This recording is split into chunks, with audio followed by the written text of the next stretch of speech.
communities working to fight off the floodwaters. Good evening, I'm Courtney Bryant. And I'm Lauren Traeger in for Claire Kellett. News 4 is tracking the effort in one Lincoln County community where residents have been getting some help keeping the Mississippi River at bay. About an hour northeast of St. Louis, News 4's Emily Pritchard is checking out the situation near Foley, Missouri.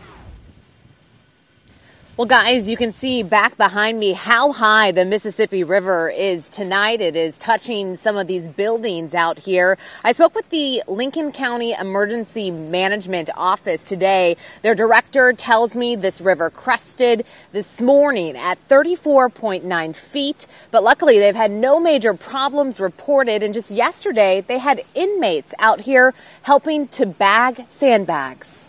This is a picture of Lincoln County inmates who filled more than 1,000 bags of sand on Monday as a precaution against the mighty Mississippi's rising waters. The city of Foley received several tons of sand that needed to go in sandbags so they can start applying them to the tops of levees to try to keep that water receding back a little bit. Lieutenant Andy Binder says inmates first started volunteering their time in this way in 2008 when catastrophic flooding took place for weeks.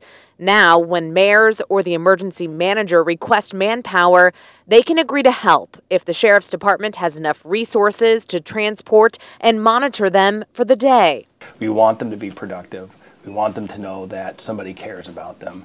And at the same time, they can give back. I mean, again, these people have family members that live in this county, and they're doing just as much of a service for them as themselves. Lieutenant Binder says this type of service project is another component of the rehabilitation process, as many of these inmates will one day return to their community. I think that the inmates feel appreciated through our agency.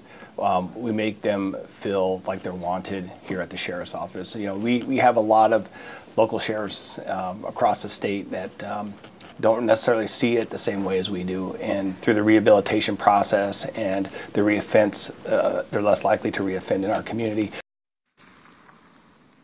And you can see live out here tonight, there's still sandbag material out here which helped to keep some of those floodwaters away from certain areas out here. The Emergency Management Office told me tonight they are still asking people to obey those closed road signs saying do not drive on any roads that are covered in water. And again, if those roads are closed, make sure to avoid them. Reporting live in Lincoln County tonight, Emily Pritchard, News 4.